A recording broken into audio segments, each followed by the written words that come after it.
Now coming in, as Akansha will be reconnected, we're going to talk about a video that seems to have now surfaced showing an injured Indian sailor rescued after their cargo vessel that came under attack in the Red Sea.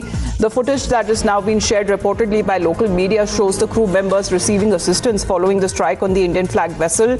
And this is MSV Faiz Noor Aulia.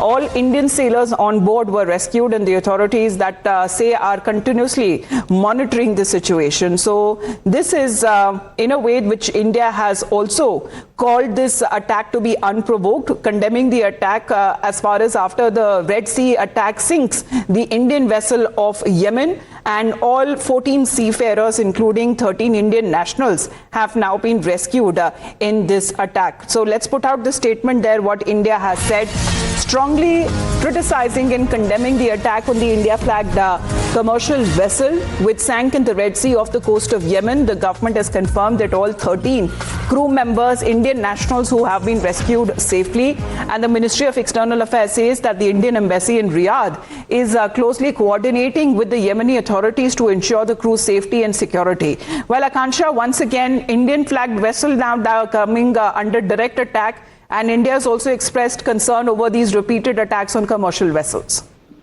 Exactly what we were discussing a while ago, Amita, when we were talking about a deal being finalized, and even if the Strait of Hormuz is reopened, what happens to these other attacks that are currently taking place off the coast of Yemen as well, where the self-declared blockade by the Houthis is also taking its own toll on vessels transiting the critical waterway.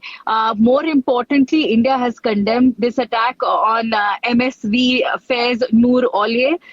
The ship, unfortunately, could not be rescued because it sank off the coast of Red Sea. But all 14 seafarers, 13 of which were Indian, one was Yemeni, have been rescued. The Indian authorities have also gone on to thank the Yemeni authorities for their support. But India and the External Affairs Ministry have made it amply clear that such incidents of attacks on commercial shipping in the region are deeply worrisome, especially targeting of innocent, unarmed commercial shipping in the region and the seafarers bearing the brunt of it. Yes. Why must navigation and commerce through these international waterways in the region come to a screeching halt? And perhaps the US, now when it's in talks, be able to also get assurances with regards to what happens to the safety of this other critical waterway that we are looking at off the coast of Red Sea. Of course, calling for immediate restoration of free and unhindered navigation through international waterways is something which India has now